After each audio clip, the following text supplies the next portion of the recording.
nangyari yon? What is a fake beef? This fake beef was made of pork that had been treated with paraffin, wax, and other industrial chemicals. Pero mo, kakainin ng tao yan? Kasi hindi lang yun. Yung iba, and about 904 people were arrested, also in China, for selling fake meat, as in meat made of rat, fox, and mink. Sabi ko, wow, nakakain na kaya ako nito? Pwedeng nasa siopaw to?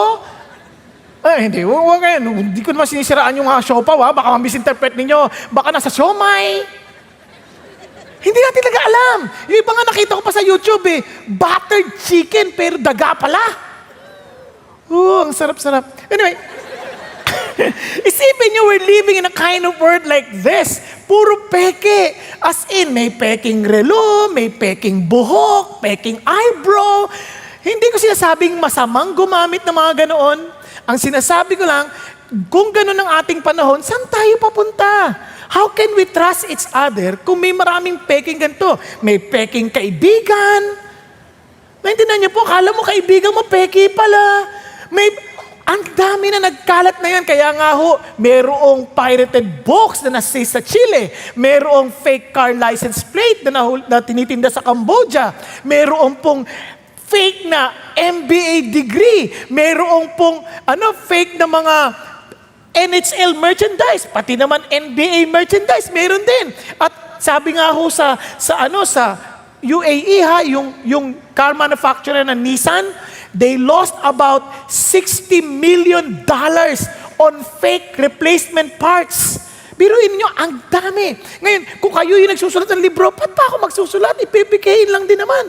Kung sa pelikula man, ba't pa ako gagawa? Ipipake din naman. Di ba? Sa Pilipinas lang, grabe, ang daming peking DVD. Nasa bahay pa ninyo ang iba. Ay, sorry. Sa peking bag, peking t-shirt, ang daming peke. Bakit ganito? Ano nang ating kinabukasan kung puro peke na lang? Lahat, peke.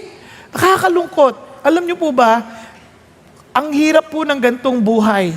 Hindi, yung iba po, kasi ba't sila bumibili ng peke? Kasi feeling nila, this would add worth to me. Pero it's a lie. It's full of lies. Nakuha natin, katulad lang nito. Itong relo na to, hindi to fake baka ma-misinterpret niyo. But it doesn't look like the one it imitated the design with. Kasi bakit ko nasabi? Ito po yung original na Marina Militaire. And one time, somebody approached me and said, Pastor, grabe ka, nakapaneray ka. Hindi yan paneray. It's Marina Militaire. Halagang 5,000. Ang paneray, 300,000, 1 million, ganyan ang mga halaga niyan. Sabi, kasi kaya ito tawag dito, panira. Now, what I'm trying to say is this. There is something in that, parang expensive watch na hindi mo mai-enjoy by taking the substitute. There is something in the original, bakit ganun siya kamahal? Sabihin mo, pareho lang may tsura Hindi naman pinag-usapan ni tsura dito There is something in there kung bakit mahal yun. Okay? So, anong issue doon? One, baka lang mamaya there is life behind that.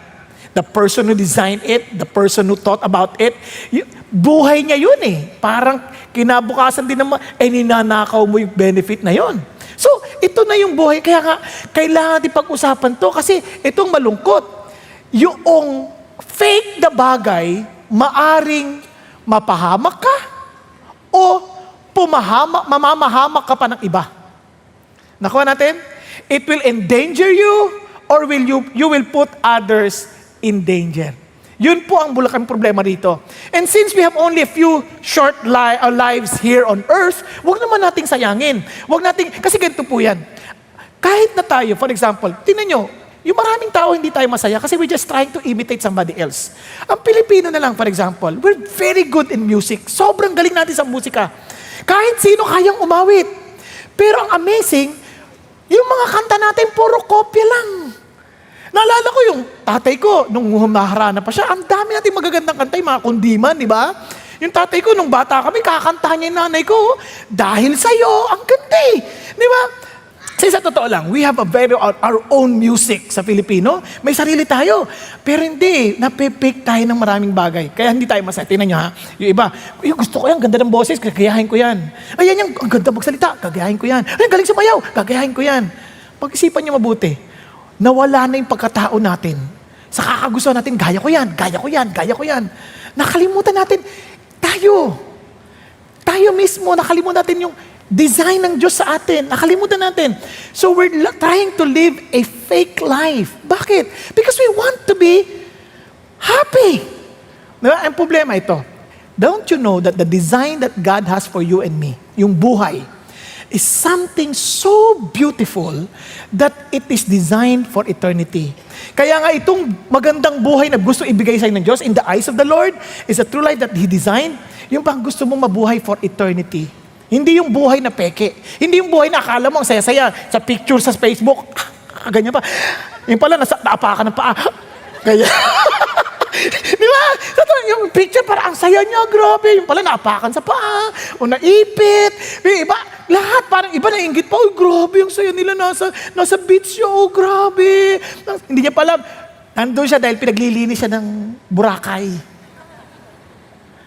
Ang daming, sa totoo lang, ang dami, akala mo ang saya-saya, pero deep within their hearts, they're crying inside because they could not tell anybody about the truth.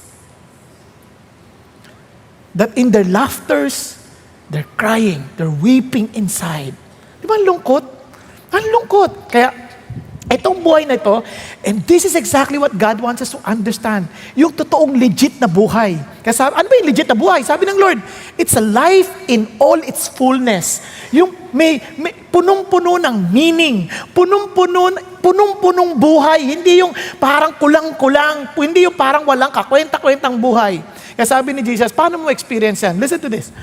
So Jesus was saying to those Jews who had believed Him, if you continue in my word, then you are truly disciples of mine. Tingnan nyo ha, sinong kausap niya? Jews who had believed Him. Naniwala na sila. But are they disciples? Sabi ni Jesus, if you continue in my word, what does it mean? For the Jews, yung pong upbringing nila ng kanilang religious belief, imposible silang maniwalang si Jesus ang Son of the Living God. Kasi, saan ka galing? Nazareth? You were born in Nazareth? Is there anyone good coming from Nazareth? Sabi nga ni Philip eh.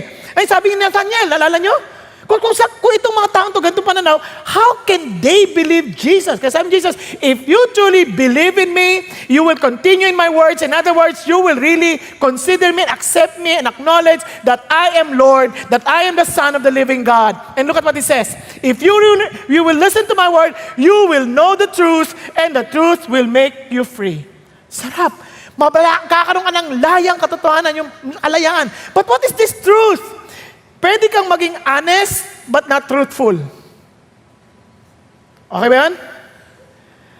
Kaya, ano yung truth na ito? Now, listen to this. You shall know the truth, and the truth will make you free. O, tingnan niyo yung karugtong niyan, ha? Chapter 8.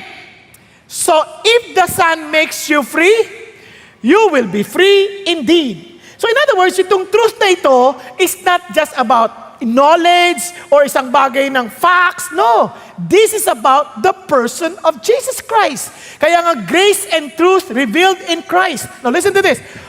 Tingnan nyo ha, sa John pa rin. I am the way, the truth, and the life. No one comes to the Father but through me. Ano sinasabi ni Jesus? If you are reading the scripture and looking for the truth, let me tell you this. Beginning from Moses and the writings of the prophets, they all spoke about me. Kaya yung truth dito is about Jesus. Bakit? Because Jesus is the manifestation of God, who is the truth. And ang katibayan that you know Jesus, you have the Holy Spirit of truth. The Spirit of truth. Kaya nga ho yung triune God na yan, buhay na buhay sa katotohanan na ito. Okay ba yan? Now, bakit importante ito? Yan. Bakit importante yan? Ulitin ko. Kasi, dahil sa karamihan ng kaguluhan na ngayon, pasin nyo na lang, yung labanan ng sinong totoo, ang dami pinagtatalunan. Kaya nga ang tao concern sa mga pananampalataya. In fact, one time, may isang mama, habang naglalakad na ganyan, sinusundan pala siya ni Satan tsaka ng kanyang mga cohorts. So habang naglalakad, nakakita ng isang piraso ng katotohanan. A piece of truth. Pinulot. Sabi ng cohort ni Satan, hindi ka ba natatakot that he got the piece of truth? Sabi niya, walang problema. Sabi niya, bakit? Gagawin ko yung reliyon. I will convince him and help him to magtatayo siya ng reliyon based on that piece of truth. Nakita niyo kung gaano delikado itong panahon natin ngayon? Yung bang they will judge you for a piece of truth about you. Hindi naman din titignan yung kabuuan mo. They will put a point of scripture, the truth about. Kaya nga, ngayon, theology, pinaglalaban-laban. Now, just a word of warning. Okay ang theology, hindi masama yan. But, studying about God is one thing. But having God Himself is the central thing. I don't care how good you are in your study about God. Ang tanong, is God real in you? Hello? Pinaglalabanan, doctrine. Okay, ganda doctrine. That's very important. Because wrong doctrine will give you wrong life. Pang tanong, kahit anong talino mo sa doctrine, pero yung doctrine hindi buhay sa'yo, it's useless. Nagkakaintindihan? Kaya nga, nag-aaway-away. So kailangan, may katibayan yan kung totoo sa'yo yan. So ang isa sa mga pinakakatibayan, parang isang ganito kapag gusto mong malaman ang isang bagay na totoo at sa laban sa peke, kailangan masterin mo yung totoo. At meron niyang katibayan, kasabi ng Bible, you shall know them by their fruit. Tama? May katibayan yan.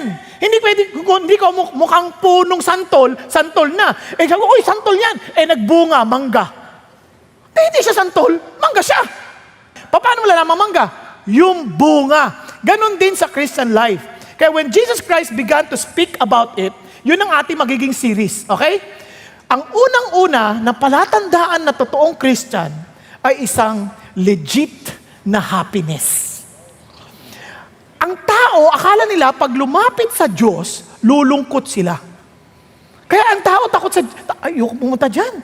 Daming bawal. Bawal to. Bawal yan. Bawal. Mali kasi. Hindi totoo yun. Hindi legit yun. Kasi, di ba, minsan, bakit hindi ka na tumatawa?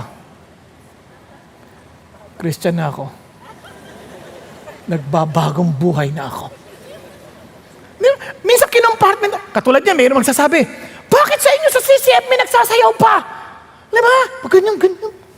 Bakit may sayaw-sayaw pa kayo pag nag-worship? Come on.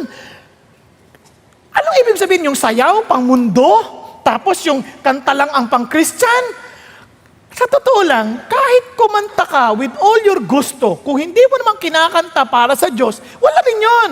Ngayon kung magsayaw ka at magsayaw ka para sa Diyos, para sa Diyos yun hindi naman para sa akin yan, hindi para sa ibang tao. So ba't kita huhusgahan? Kaya walang paghuhusga. Walang taong gagawa ng peke na hindi totoo. Na walang totoo. Sample, nakakita na ba kayo ng buong 2,000 pesos? Bakit wala? May peke ibang ganyan? Wala, dahil walang totoong ganyan. Nakuha ninyo?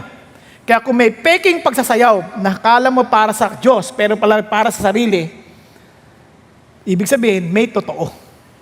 Hindi lang pepekein isang bagay kung hindi nag-e-exist. Nagkakaintindihan? Now, balik tayo dito. Kaya, ang problema, paano tayo magkakaroon ng isang legit na happiness? Now, para mabigyan natin muna ng overview, bago tayo mag-aral na mabuti. Una, listen to this. Ito ang ating topic for tonight. Be totally dependent on God. Now, para ma-summarize lang natin in a sentence, just in case makatulog kayo mamayang konti, at least may maalala kayo, ito yung message. Okay? Admit that you're broke in the Spirit, that you may be filled with the joy of the Holy Spirit. Now, bakit ito importante? Sa maraming tao, hindi lang naintindihan anong kasiyahan. Pakinggan nyo lang na sinabi ni Frank Sinatra. A man doesn't know what true happiness is until he is married. Kawawa naman. By then, it's too late. Sabi niya, kayong mga binata dalaga na nalulungkot, parang kala nyo, hindi kayo masaya, wala kayo asawa. Maintindihan nyo ang kasiyahan pag nagpakasal na kayo. At sa mga pagkakataon na yon, huli na ang lahat. Pero ang lungkot naman ito. Hindi naintindihan, no? Kawawa. Now, ito pa, mas malala. Sabi ni Oscar Wilde, some cause happiness wherever they go. Ito, ibang tao, kahit kung saan sila magpunta, sumasaya. Okay ba yun? Others, whenever they go. Sumasaya pag nawala ka na. Kawawa. Ano ka? Ikaw, tao ba sumasaya pag nandiyan ka o sumasaya pag wala ka na? Pag-isipan ninyo. Yan. Ito po, isa pa. Sabi niya, si Jimmy Soul, if you wanna be happy for the rest of your life, never make a pretty woman your wife. Sobra naman. Parang sabi niya, pag maganda, sakit sa ulo yan. Ano yan? High maintenance yan. O kaya, pagseselosan mo lang yan. Kawawa naman. Ano ibig sabihin? Kailangan pangit ang mapangasawa mo para maging masaya ka? No way. Ako, masaya ako. Kati asawa ko, masaya. Bakit? Gwapo na pangasawa niya. Ay, joke lang. Ako yung maganda yung napangasawa ko, ibig sabihin. Balik tayo. No, dito lahat mali eh. Ano ba ang sekreto? To some people, ito yung false, hindi ito yung legit na happiness. Some people, they thought that they need a happy hour. Kaya nga, happy hour eh. Ang lungkot naman yan. We have 24 hours to live every day of our lives, 24/7. Tapos, ang oras lang na pwede sa'yo is 1 hour happy hour. At yung happy hour na yon, mapuputol pa yun dahil magbabayad ka after. Hindi ka na naman masaya. Some people, they thought they need to be wealthy to be happy. Come on. Ang dami ng mayaman, hindi naman masaya eh. Meron din po ako nabasa. Nanalo ng 314. Kanya, ayaw na magbukas yun. $314 million sa loto. Pero ano nangyari sa kanya? Ang lungkot ng kanyang buhay. O, babasahin ko sa inyo kung ano nangyari sa kanya. Many people think it would take what happened to Jack Whittaker on Christmas Day 2002. A 55-year-old West Virginian won the Powerball lottery of $314 million. What was the largest undivided lottery jackpot in history? Jack had good intention. He proclaimed that he would tithe a biblical 10% of his winnings, build big new churches, and start charitable foundation for the poor. He took the prize in one-time payout, about $113 million after taxes, and was determined to live as if nothing had changed, except that he could spend more time with his family. But it did not work that way. Before long, he was walking into a strip club and slapping $50,000 on the bar, chartering planes to Atlantic City, being sued by female employees at a local racetrack and casino. He was hounded by success for money. He was robbed. He has to hire a security detail. He lavished money on his teenage granddaughter who used it to develop a crack habit. Naha-addict pa. He started staying out all night and his wife was of almost 40 years separated. Yun ba? Pag mayaman, masaya? No, tingnan nyo na lang po doon punta lang kayo sa mayamang lugar. Bakit to nagwawala ang ibang mga bata? They're so bored. Kaya nagbabandalize sila. They drug race. They're so bored in life. Kaya alam nyo ba yung mga bored na mga bata, yung mga bibigyan lahat ng gusto? Alam nyo ba sila bored? Wala silang ginagawa sa buhay. And they thought that's life. Being wealthy does not guarantee happiness. Okay ba yan? Ano? How about healthy? Yung iba hindi lang healthy. Talagang nagpapaka-muscle pa. Pag yung tipong gaganyan-ganyan, hindi rin sila masaya. Bakit? Kasi para maging healthy, kailangan yung pagkain mo. Talagang sobrang tipid na tipid. Yung iba sa atin, nakalitsyon. Di ba? Na talagang crispy pata, ang saya-saya. Patay agad. Pero enjoy, di ba? Enjoy. Ito, tipid na tipid. Talagang konti lang. Pero, laking katawan. Ang daming packs. Pero ganun pa rin. Lahat yung may tiis. Kaya nga, anong kalang motto? No pain, no gain. O, di may pain. Samantalang iba, gain ang gain. And one-time pain. So, beauty? Wala. Mighty, powerful, wala. Alam niyo yung beauty? Kakalungkot. Iba? Gihiwalay. Kasi meron silang magandang panlabas, pero hindi nila alam ang kagandahan ng kalooban. Nagkakaintindihan tayo? Kaya hindi ko makalimutan sabi ng asawa ko, sabi sa mga anak ko, Ma, ano ba nakita mo kay Papa? Hindi ko makalimutan yun. Alam mo ang Papa nyo, mabait na, pangit pa. Champion! Di ba? Asset! Kasi may kakilala ako, gwapo, hiwalay sa asawa. Maganda, hiwalay sa asawa. Ang dami nilang magagandang katangian, physically, pero hindi lang na-enjoy ang kanilang buhay. Bakit? Does that give you real happiness? It's a false source of happiness. Mighty, powerful, may mga posisyon, sakit sa ulo. Hindi ko sinasabing masama lahat ng bagay na ito, baka ma-misinterpret ninyo. But what I'm saying is, this is not the real source of happiness. Ano ang source ng happiness? Ito ang turo ni Jesus. The legit happiness is in Matthew 5. Surprisingly, si Jesus mismo nagturo nito. Let me show you. Sabi niya, when Jesus saw the crowd, he went up on the mountain, and after he sat down, his disciples came to him. Pakinggan niyo mabuti ha. So here is Jesus Christ. He is to teach his disciples. Sino yung disciples? Followers of Jesus. And when they went up on the mountain, ang kausap niya ng disciples, it's not about to all, this is not addressed to all people, only to the disciples. And he opened his mouth and began to teach them, saying, Blessed, blessed, blessed, blessed, blessed, blessed, blessed, blessed, blessed, then rejoice and be glad. Ano sinasabi ng Panginoong Jesucristo? So many people, they think that they come to Christ, magiging malungkot sila. You're wrong. God wants to bless us. God wants to bless you. God wants to bless His people, His followers. Ang problema lang, ano ibig sabihin ng blessing? To so many Christians, to so many people, they thought, yung blessing, mayaman, yung blessing. Hindi necessarily totoo yun.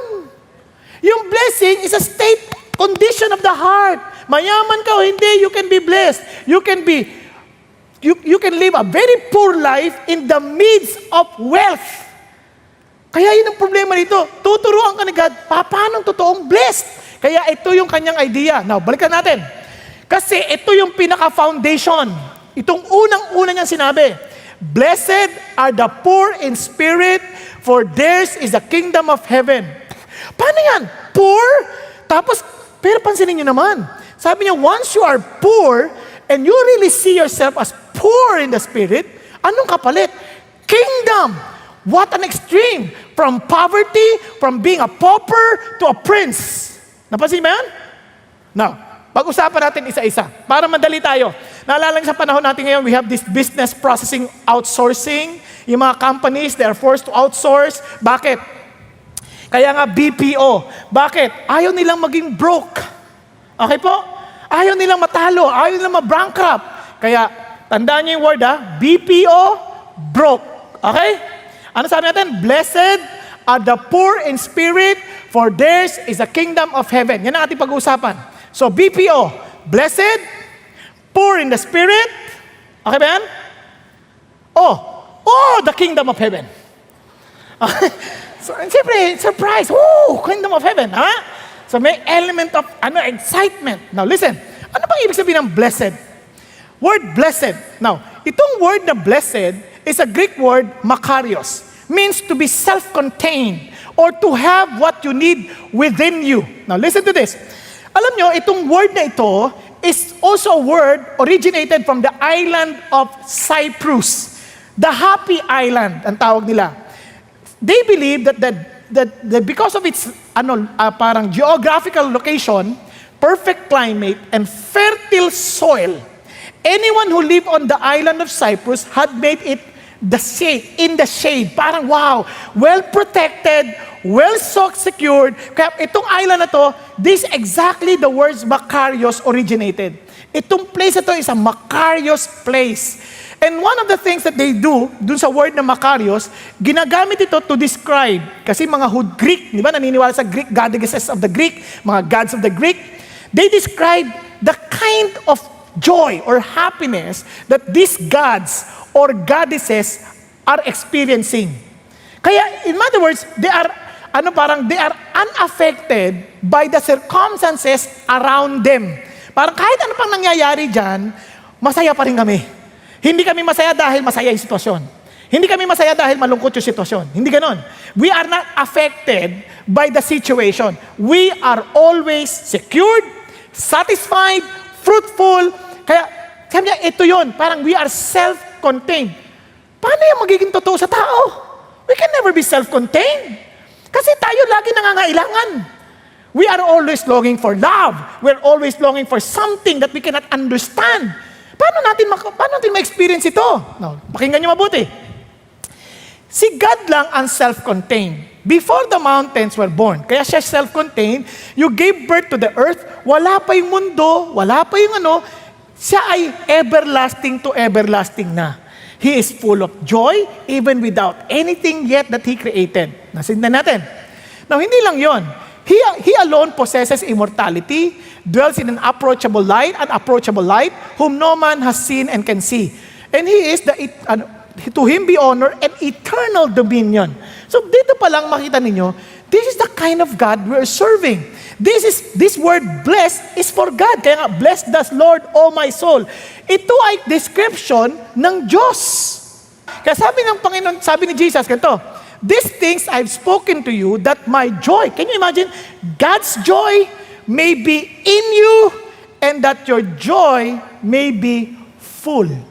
Para maranasan mo yung kabuuan ng galak na ito, I need to give this to you. No wonder, si Blaise Pascal, one of the most intelligent persons that was ever born. Ano sabi niya? Sabi niya, in every man's heart, there is a God-shaped vacuum that only God, obviously, can satisfy. Kaya kung wala ang Diyos, lagi kang kulang. Lagi kang kulang. Sabi ni Augustine, our soul is restless until it finds its rest in God. Hanggat hindi niya natatagpuan yung kapahingahan niya sa Diyos, hindi siya mapapahinga. Kaya alam niyo, kawawa ang maraming tao. They never find this joy because they always put God aside in the equation. They always put God aside. Parang hindi ka kasali rito. This is us. This is us. You're wrong. You want blessing? You put God at the center. You need to admit. You need to admit that this is just, it is the fruit of the Spirit of the living God. Kaya nga, the fruit of the Spirit is, look at me, love, joy, peace, patience, an emotional condition. Diyos lang nakakaano yan eh. Diyos lang makaka-fulfill yan. Kaya listen to this. If you're not experiencing this and you're trying your best, trying hard ka na maging masaya, you better admit that you're broke in the Spirit, that you may be filled with the joy of the Holy Spirit. Ulitin ko lang. Alam niyo, maraming tao nagkukunwari. Sutsut lang maskara. Masaya, masaya. Come on. You know yourself. Kaya ka nga naghahanap ng mga gagawin kasi nga hindi ka masaya eh. Kaya ka nga naghahanap ng something na nakakatawa kasi hindi ka nga masaya eh. Kaya ka naghahanap nga ng mapapangasawa kasi hindi ka nga masaya. Alam mo bakit? Kapag ikaw ay malungkot, maghanap ka man ng isa pang mapapangasawa mong malungkot din, pagsamahin mo, ang mangyari sa'yo, lungkot na lungkot. Pagsipan niyo mabuti. Hanggat hindi ka naging masaya, dahil naintindihan mo yung kasiyahang galing sa Diyos, you'll never be happy, even if you get married. Yung iba, kala niya magtatrabaho ako, sasaya ako. Nung nagtrabaho ka, naging masaya ka ba? Kung hindi ka masaya sa pag-aaral mo pala ngayon, dahil sa Diyos, sisiguraduhin ko sa'yo, kahit magtrabaho ka, hindi ka magiging masaya. Kung hindi ka masaya na wala kang sasakyan, pag nagkakotse ka, hindi ka pa rin magiging masaya. Sa una, masaya ka lang. Pero sa susunod, hindi ka na masaya. Bakit? Magpapagasolina ka na. Kaya nga, friends, legit happiness, you be totally dependent on God. Now, look at this. Poor in the spirit. The reason why we need to be dependent on God because we're poor in spirit. Ano ibig sabihin ng poor in spirit? It is not poor physically, kasi you can be handicapped, but you're still rich, and you are not necessarily poor. Or hindi naman to poor economically, hindi naman to poor materially. Hindi ba sabi dun sa Luke blessed are the poor, yes, but that poor is not about being poor materially, it is being poor, not dependent on the richness of the world. Yun ang sinasabi niya. Pero blessed are the poor who does not depend on the riches of the world. Not poor socially, yung walang kaibigan. Hindi yan ang tinutukoy dyan. Not poor spirited. Ang poor spirited, marami yan sa Pilipinas. Saan mo nakita yan? Yan yung mga taong parang akala mo lagi silang biktima. Sa totoo lang, hindi ka papasukin. Naapi nila ako kung mahirap lang ako. Poor-spirited. Di ba? Sa eskwelahan. Oh, grabe, binubuli nila ako. Poor-spirited. Meron tayong ganong tendency. Napaka-poor-spirited. By feeling natin, biktima tayo lagi. Yung bang, kaya ako naghihirap kasi mga kamag-anak namin, hindi ako tinulungan. Ang yaman-yaman nila, kakapal nila. Come on. Hindi nila responsibilidad tulungan ka. Poor-spirited. Hindi yan ang tinutukoy ng Diyos. Ang tinutukoy ng Diyos, poor in the spirit. Here is the physical body. Nakuha ninyo? Deals with the physical things. Mayroong soul deals with the psychology of life. And the spirit deals with God. Because God is spirit. And everyone who worship God must worship Him in spirit and in truth. So pag sinabi mong spirit, it has something to do with your connection with the Lord. Kaya ang ibig sabihin nito, you are tokos. Kaya dalawa kasi klase yung poor sa Bible. Yung tinatawag lang penikros, yung isang kahig, isang tuka, kapareho ng widow na nagbigay ng kanyang tinatawag na widow's mite. Ibig sabihin, hindi pa siya talaga tokos, siya po ay penikros, meron pa rin siya maibibigay na pera. But when you say tokos, ito yung kapareho ni Lazaro, nung humihingi, nung dumaasa lang sa mga mumo na nalalaglag sa lamesa ng mayamang lalaki. Naalala niyo yan sa Luke 16? Yun. Yung nahiyang-hiya siya. Kung hindi, umaasa lang ako sa iyo. Parang ganyan. Hiyang-hiya siya. As in absolute destitution. Parang walang-wala. Wala na siyang aasahan. If nobody will have mercy on him, he will die. As in, talagang sobra. And you're saying, God, I am nothing. Ganito yan. Parang kwento nito. The Pharisee stood and was praying this to himself. Maaring religious ka. Pero, tignan mo yung Pharisee, you see? Ang layo sa Diyos. Now listen. God, thank you that I am not like other people. Swindlers, unjust, adulterers, or even like this tax collector. I fast twice a week. I pay tithes of all that I get. Now, pag sabi niyo, sama naman, yabang naman niya. Lord, naman, hindi ako pareho ng mamang to. Hindi ako natutulog sa service. Tingnan mo yan. Hindi ka, tulog ka lang. Tingnan mo yan, di ba? Sabi niya, hindi ka pareho ng mamang ito. Tingnan mo naman, sa parking pa lang. Kinain 2 parking. Nagsiservice. Ang Meron tayong ganyan. Sa totoo lang, minsan dahil ganun tayo. We always compare ourselves with other people and we think we're okay with God. At minsan naman ganito tayo, Lord, sagutin mo yung prayer ko. Nag-attend na ako ng service Nag-attend na ako ng discipleship program. May D-group na ako. Kaya Lord, i-bless mo ako, ha? Di ba parang inuutusan mo si God? You're not poor in the spirit. You're acting so rich in the spirit as if God is your slave. Na parang utusan mo si God, oy God, gawin mo to dahil ginagawa ko to, kaya dapat mong gawin to. Na parang bagang kabati-bati mo lang siya, oy, equal lang tayo. Dahil ginawa ko na to, kaya gawin mo yung dapat mong gawin. Is that God to you? Tingnan niyo po, sabi ng mama, ito ang tokos. Pag sinabi mong you're poor in the spirit, you really are broke before the Lord.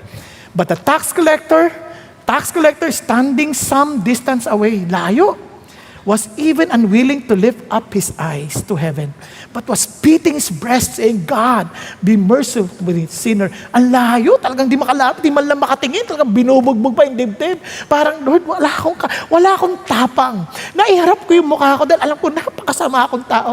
Alam ko, wala akong karapatan sa iyo. Binubugbog yung dibdib. Kung hindi mo ako kakaawan, wala na ako. I'm dead. I'm spiritually bankrupt. And for sure, if you will not show me mercy, I am nothing. I am dead. Yan ang sinasabi niya rito. And look at this. I tell you, this man went to his house justified rather than the other. For everyone who exalts himself will be humbled, but he who humble himself will be exalted. Alam niyo ba, sa maraming sa atin, hindi natin kilala ang Diyos. Kaya ang yayabang natin madalas sa Diyos. When it comes to God, parang as if God is so small. Ganyan si Isaiah, prophet na ni God. Nung sabihin niya, makita niya, holy, holy, holy. Anong sabi niya? I am a ruined man. I am a man of unclean lips. He saw his spiritual bankruptcy. He saw that he has nothing before God. He is destroyed because God is so holy. Lord, wala na ako nito. Wala na akong pag-asa. You are so holy. Lord, I got nothing. Wala akong pagmamalaki. Naalala si Job? Si Job, Ang tapang. Didepensa ako sa sarili ko sa Diyos. I will prove to Him that I am righteous. I did nothing wrong. Nung makita niya si God, I repent in dust and ashes. Panginoon, patawarin mo ako. Hindi ko alam ang pinagsasabi ko.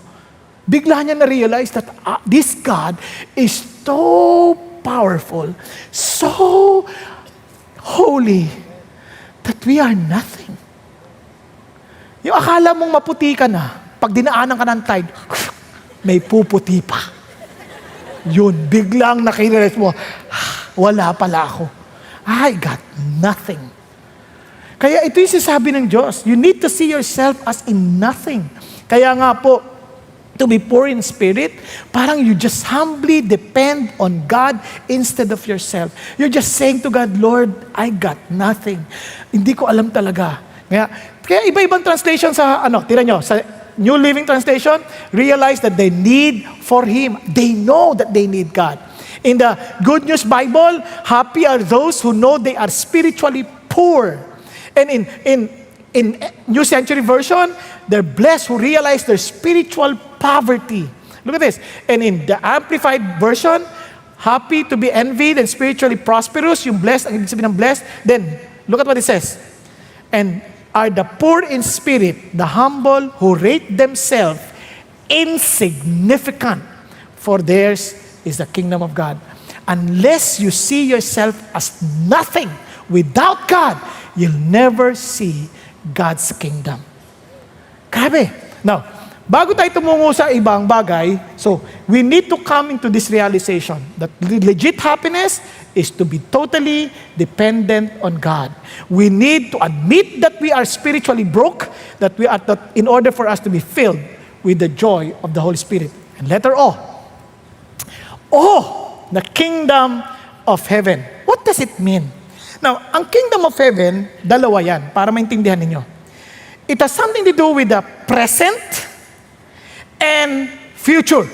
Now, what does it mean? Tingnan po natin. Sabi niya, if you realize that you are bankrupt spiritually, sabi niya, makikita mo yung kingdom of heaven. That's your greatest gift. Paano yun nangyari? Tingnan niyo yung present. Sabi niya, now having been questioned by the Pharisees as to when the kingdom of God was coming, he answered them and said, the kingdom of God is not coming with signs to be observed. And nor will they say, look, here it is, or there it is. For behold, the kingdom of God is in your midst. So here is Jesus Christ, performing miracles before their eyes. Ang sabi niya, kailan ba darating ang kaharian ng Diyos? The kingdom of God is in your midst. In other words, the very presence of the King speaks so much of the kingdom. Nakuha niyo po yung sabihin? It's not about the place. It is the reality of the King. Kaya itong si Jesus, as the King, sabi niya, the kingdom of God is in your midst. Nandito ako sa inyo, it's in your midst. Kasi sinasabi niya sa kanila, kaya ito ay present in reality now. In other words, kung alam mo you're poor in the spirit, then there is the King who will support you, who will secure you, who will protect you, who will provide for you, because you are mine, and I will be yours. Yun ang sinasabi niya rito. Katinan nyo ha, kaya nga naman, the kingdom of God is not a matter of eating and drinking, but of righteousness, peace, and joy in the Holy Spirit. Kaya doon pa lang, alam mo na kagad, wow, hindi ito yung parang nagkukumparahan tayo, kung talaga Christian ka, dapat hindi ka kumakain ng ganito, hindi ka kumakain ng ganito. Hindi tungkol yan dyan. Ang Christianity, dapat ang damit mo ganito, dapat ganito, hindi ka nagsusot ng ganyan. Walang ganyan. Ang sinasabi ng Diyos, ang totoo, righteousness, peace, and joy. May kapayapaan ka ba sa ginagawa mo? Mayroon ka bang kapayapaan at alam mo bang matuwid yan para sa Diyos that you are rightly living the way God wants you to live? Then, that's the kingdom of God. Kasi kung andyan yung hari ng Diyos and you're trying to live, Lord, gusto kita ma-please eh. Yun na yun. Panalo ka na nun. Yan sabi ng Lord, kaya nga, ang test sa atin, hindi yung marami tayong alam na nakikipag-away tayo, galit tayo sa isa't isa because of what we believe in. You're different, your belief is different. Now, look at this. If Jesus is the center and He is our King, both of us, yan yung hating hari, ano dapat tayo? We love each other because we belong into one kingdom.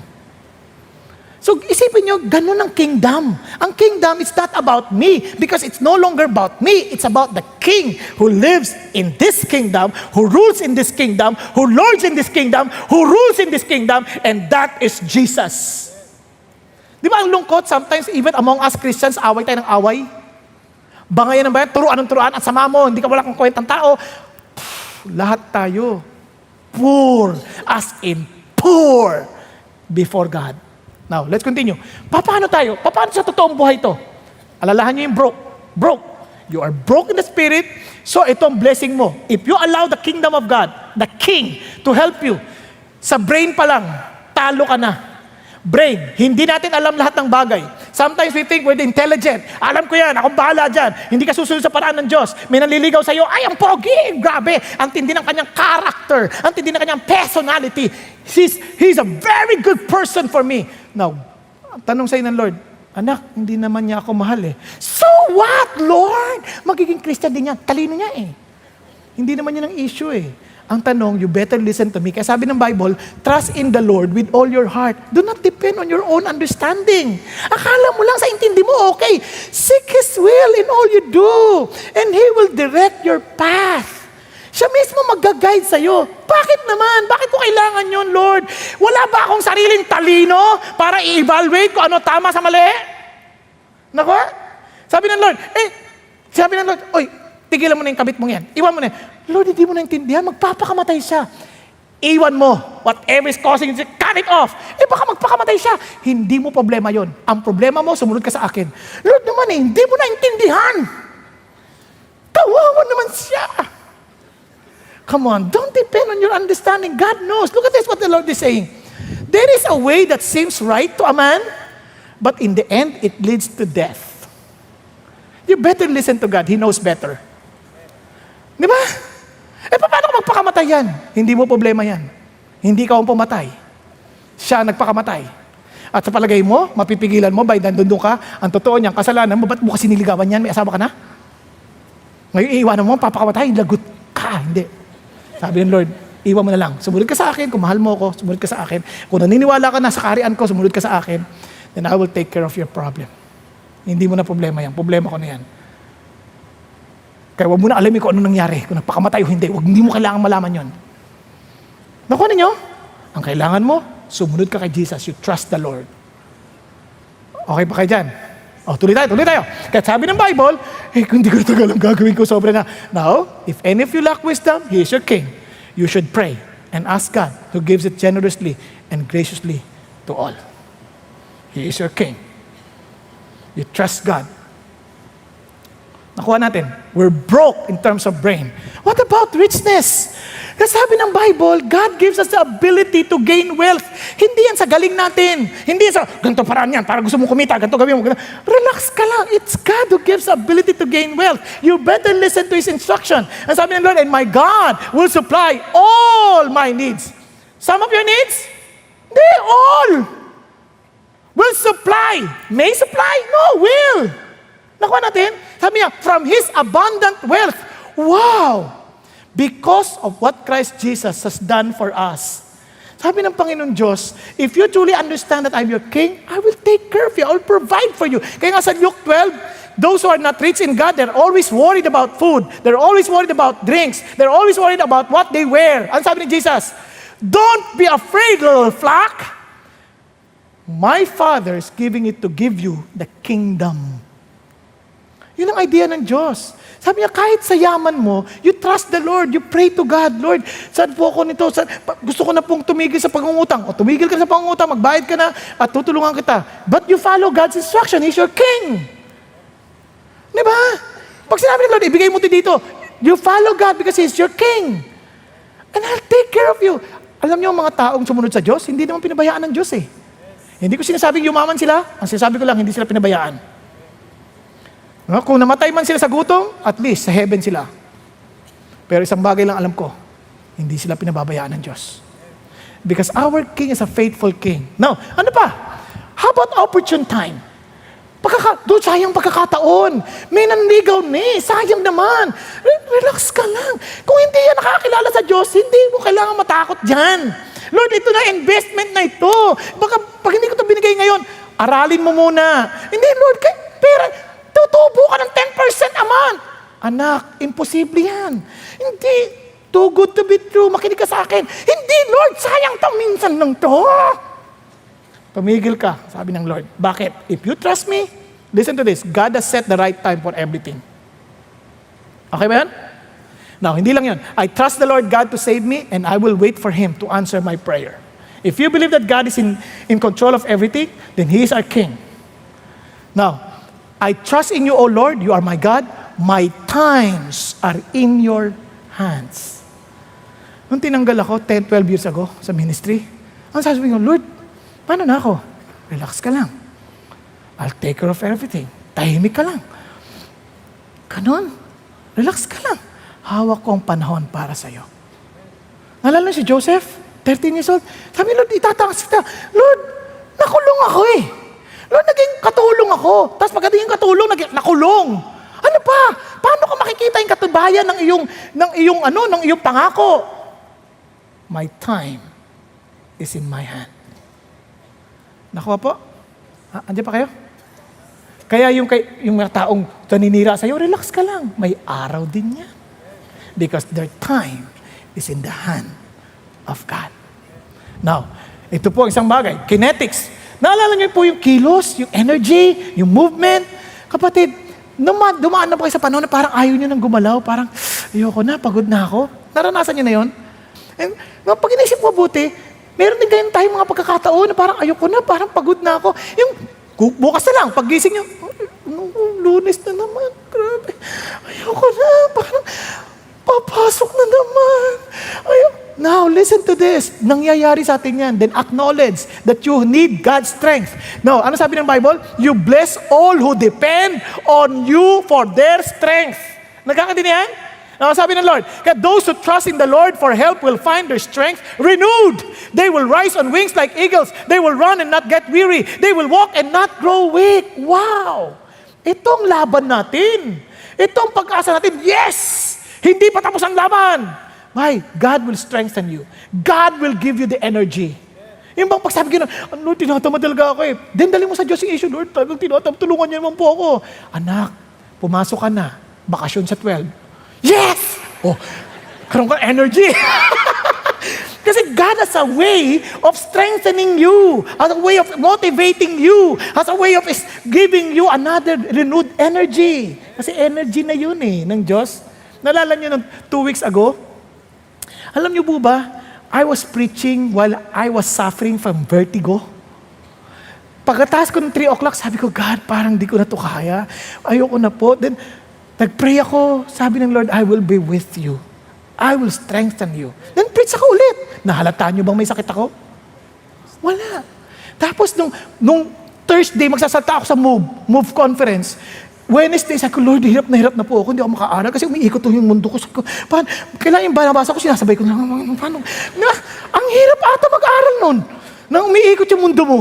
Uminom ka na ng Circ, wala pa din. Anong nangyayari sa akin? Punta ako dito. For some reason, nakita ko si Pastor Glenn. Sabi ko, Pastor Glenn, tulungan niyo po ako. Kasi si Pastor Glenn, ENT yun eh. Tapos tinignan niya, sabi ko, pare, magayang tenga mo. Yung congested, so baka ma-infection ka. So, pinainom mo antibiotics. Tapos Thursday, sabi ko, God, magpipreach na po ako. Paano ba to? Tulungan niyo po ako. Sabi niya, I will strengthen you. And in my great surprise, nakapag-move ako sa Move. Nakapag-preach pa ako sa Move. And the following day, bagsak. Then Saturday, binangon ko ng Diyos. Sabi niya, akong bahala sa'yo. Saan ka tatakbo? Ay Lord, wala ka naman ibang tatakbuhan eh. Nagkakaintindihan? When you are already weak, I'm telling you, run to God. Huwag kung ano-ano sinasaksak mo. Huwag ganun. Diba? You don't need those things. You need God. Now, let's continue. And sabi niya, and embankment. Embankment. Ano embankment? He is your defense. He is your support. May mga sa atin as Christians, ang daming naninira sa atin. Huwag mong gantihan. Huwag mong labanan with your own strength. God is your embankment. If you're poor in the spirit, run to God. But if you're rich, you will never run to the Lord and you'll think, I'll fight this with my way. No, not your way. Only God's way. Nadyaryo ako noon. 12 years ago, nadyaryo ako. Binanatan ako sa dyaryo. Wala akong kalaban-laban. People were talking about against me. Wala akong kalaban-laban. Ano sabi ng Diyos? I will defend you because He alone can really defend us because He is our King. Ano sabi ng Lord? Tingnan nyo, God blesses and protects everyone who runs to Him. So kahit sino pa yung bumabanat sa'yo, I don't care how big they are. If God is your backer, He is your King, walang laban yan. Kaya relax ka lang. Hindi mo kailangan maghanap ng kakampi. People will destroy your reputation. People will speak against you. It doesn't matter. Fake friends, there are so many. But you don't need to be afraid because your God is your King. What I'm saying is this. You run to Him. Look at this. Jesus Christ, who committed no sin, nor was any deceit found in His mouth, and while being reviled, look at the words, He did not revile in return. While suffering, He uttered no threats, but kept entrusting Himself to Him who judges righteously. My God is a righteous God. My King is a righteous judge. Sinisiraan na siya niyan. He was being falsely accused, but he kept his mouth shut and trusted to his King because he has a poor in spirit. Alam niyo bang kaharian na to is not an unseen kingdom? My kingdom is not of this world. If my kingdom were of this world, then my servants would be fighting so that I would not be landed over to the Jews. But as it is, my kingdom is not of this realm. Our kingdom, where God says, seek first His kingdom, that kingdom is not of this realm. He is higher. We're above. Now, before we continue, let's listen to this testimony who understood the very kingdom of God in this, not in this realm. Let's watch. When I was very young, my father left for abroad and my mother died the following year. Not long after, I became a member of several street gangs in Baguio City. I spent most of my time with my gang mates in clubs and bars and got involved in drug dealing and violence. I was high on drugs every day and many times. My behavior was unacceptable even to some of my gang mates. I wanted to be valued and cared for, accepted, and wanted. In November 2004, a rival group attacked our gang, but tragically, one of their members got killed. We went into hiding, but I was eventually caught by the police. In jail, I experienced physical suffering. But the worst suffering I had was when everyone forsook me, my family, my girlfriend, and my gangmates. Then, when I appeared in the court, the judge told me, "Marvin, you are so young. If you will be proven guilty of this charge, I will sentence you with life imprisonment or death penalty." After hearing the judge said those words, I was devastated and broken. It came to the point that I could not bear my circumstances anymore. One night, after lights out, I found myself crying to the Lord. But I covered my head with pillow and blanket so that my cellmates could not hear me crying. I prayed and asked God, "Lord, why is it that I am experiencing these things? If you really love me, why I am in this situation? If you are really powerful, release me from this incarceration." The next morning, a cellmate handed a Christian booklet. I read the Bible verse which spoke to my heart from Matthew 6:26. "Look at the birds. They neither sow nor reap, nor gather in their barns, yet your heavenly Father feeds them. Are you not of more value than they?" I realized that there is someone who valued me, and He demonstrated it when He died on the cross for my sins. I opened my heart right away and accepted Christ and His love for me. I realized that true love I had been looking for was found in Christ alone. I experienced the true joy and peace that I have been longing for. I kept telling my cellmates that I was so thankful I got imprisoned, and they told me that I was crazy. The Lord changed me and taught me how to love because I had experienced His unconditional love. I also learned how to forgive because I had forgiven. I first demonstrated the love of Christ to my father. I told him that I forgive him and of all his shortcomings and that I love him. Then, I reached out to my gang mates and even to my rival gangs. I was able to share with them that true satisfaction and genuine love can only be found in Christ. I also started to read the Bible, when before, I only rip its pages off so I can roll my smoke and cigarette. Even though the eternal consequences of my sins were forgiven, I still needed to face the temporal consequences of my wrong actions. I appeared in court again for promulgation. I had peace in my heart that whatever the verdict was, it will be the best for me. I was proven guilty, but not the crime as charged. It was lowered to homicide and I was sentenced with 8 years to 17 years imprisonment. I was sent to New Bilibid Prison medium security and later on to maximum security compound after they found out that I had other cases. Serving my sentence in New Bilibid Prison was the most difficult experience I had ever had in my life. The food was awful and the place was terrible. It was jam-packed and it was so hot and so smelly. Though it was the most difficult experience of my life, it was also my sweetest moment with the Lord. It was then that I would cry out to Him for help. I depended on Him, and indeed, He was my very present help in time of need. After serving almost 10 years in prison, I was paroled and given opportunity to serve my remaining service time outside the prison as a free man. I did not expect that I would be released from prison. The details of how I got paroled were still a mystery to me. After being released, I applied in a school for graduate studies, but the admissions office told me that the applications already closed 2 days before. I told them that I could not apply 2 days ago because I was just released from prison. After learning that, the staff member hurriedly gave all the requirements. By God's grace, I was accepted and eventually graduated. The school encouraged us to have a target area of ministry.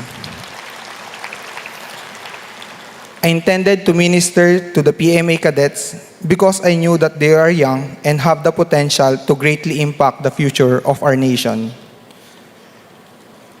Also, while I was in school, I met a leader from CCF Campus Ministry who allowed me to see what they are doing in the campuses. I felt the burden that if these young people were not guided, they might end up like me in prison or worse. Also, after being released, I again reached out to some of my gang mates and some of them are already attending CCF and are part of a D group. I am now serving as an Elevate campus missionary in Baguio City, the city where I used to create chaos. But now, God has called me to go to campuses and share the love of Christ and disciple the youth. I am Marvin Pasqua, unconditionally loved by Christ and truly blessed man because I know I have a great God that I could depend on. All glory to my God. Praise God. Praise God. Amazing. Amen po? Grabe how the Lord changed, how the Lord ruled him, how the Lord became a king in his life. Now listen to this.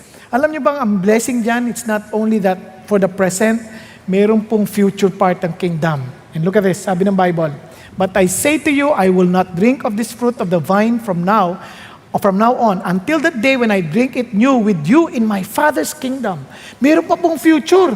Ano yung future na ito? Look at what he said. Sabi ng Bible, "And I heard a loud voice from the throne saying, Behold, the tabernacle of God, the very presence of God, is among men. And He will dwell among them." And look at the words. "And they shall be His people.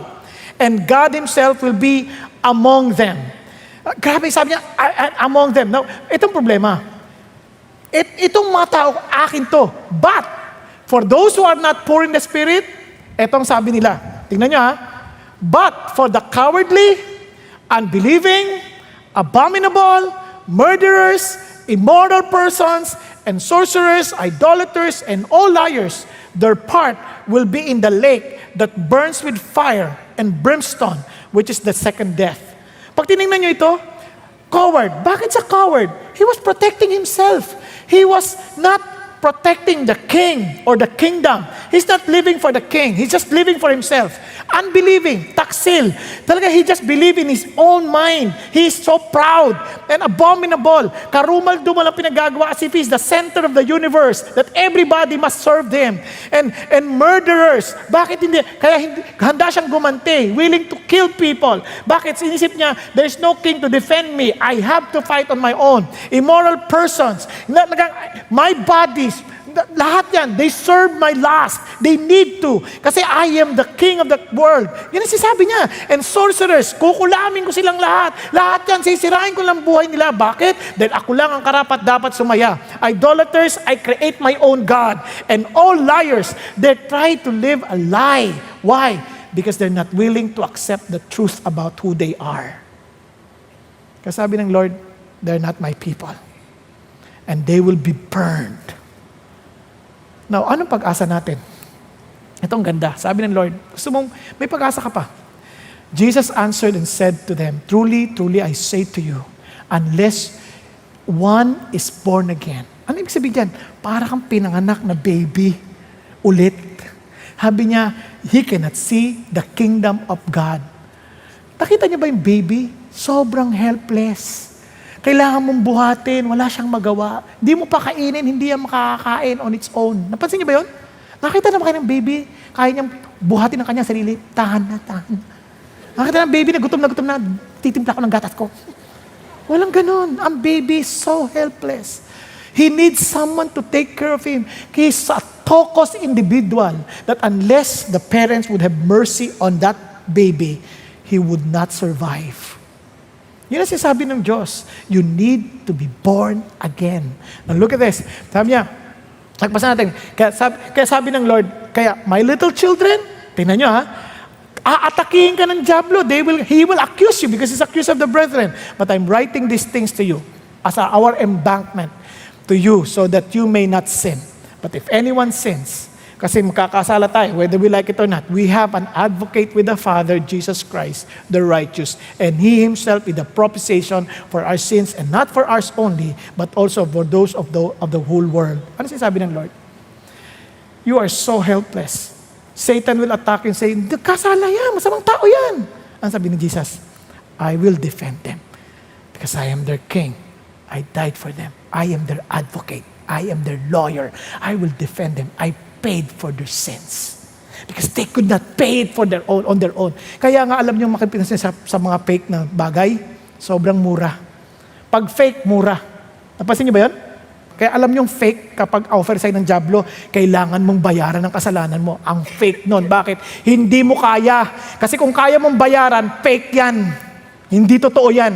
Kailangan mo tulungan si Jesus kasi yung ginawa ni Jesus hindi sapat. Fake yan. Dahil hindi mo kaya, wala kang idadagdag. Kasi ang totoo, it's so costly that only God can pay our debts. Kaya ho, alam nyo kagad na fake. Kasi hindi niya pagtatakit. Ito sabi ng Bible. Kaya sa langit, for those who belong to me, I will wipe away every tear from their eyes. And there will be no longer any death. There will be no longer be any mourning or crying or pain. The first things have passed away. And he who sits on the throne, the king, said, Behold, I'm making all things new. And he said, Write of these words are faithful and true. Then he said to me, It is done. I am the Alpha and the Omega, the beginning and the end. I will give to the one who thirsts from the spring of the water of life without cost. Wala siyang babayaran because I paid them all. Nagkakanindihan po. At ang sabi ng Lord, He who overcomes will inherit these things, and I will be his God, and he will be my son. Ano sinasabi ni Jesus? Anak, hindi na lang kita magiging tao. I will be your father. You will be an heir to my kingdom. Okay ba yan? From pauper to prince. How blessed are you if you realize that. Ngayon, kung hindi mo makikita yung sarili mo as poor in the spirit, you will never see being the prince of the kingdom of the living God. Paano malalaman? You must be totally dependent on God. Talagang totally, wala na akong ibang aasahan kundi si God lang. In other words, you're blessed, you're poor in the spirit, the kingdom of heaven is yours. Because you know you're broke, spiritually broke. Kahit nga sa pang-araw-araw, your brain, your wisdom, your richness, your opportune time, your kinetics, everything, even your defense, your embankment. You got nothing unless God is your King. Tayo pong lahat ay yumuko at pumikit. Mga kapatid, hindi kita kilala. Pero isang bagay lang alam ko, kilala ka ng Diyos. And unless you really see that you got nothing to prove before God, you will never understand the blessing of having the kingdom of God. Unless you think you deserve your salvation, unless you think you deserve the forgiveness of God, I'm telling you, you are still living in a life of lie, and that's not legit. And you will never be really happy.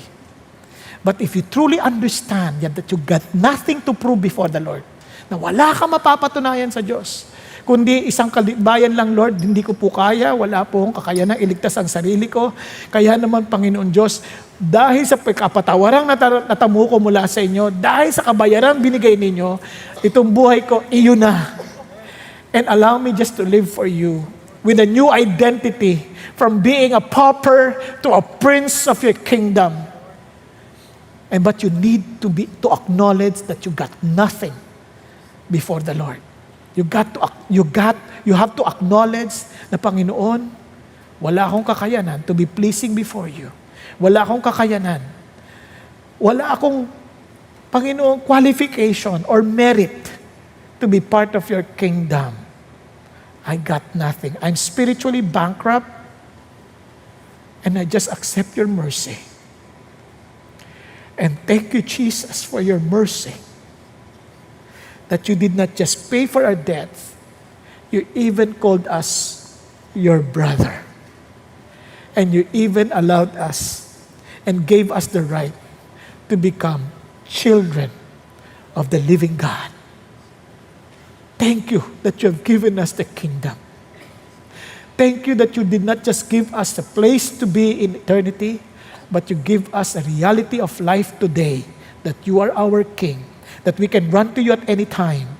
Lord, every time we need wisdom, every time we need anything, supplies, or anything that will help us to fulfill your will, thank you that you are our King.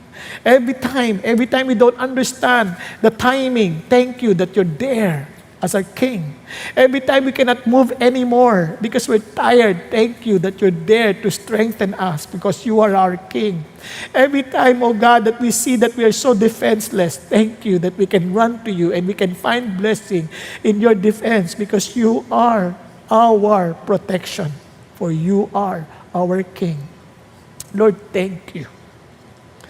Thank you, God, that you will allow your righteousness, Father God, to be so evident, and the joy that you alone can provide will become so real to everyone who truly acknowledges our nothingness before you and that our everything is you. Thank you, Lord. Thank you for this opportunity. Thank you for your love. In Jesus' name we pray. Amen. Amen and amen. God bless and good night.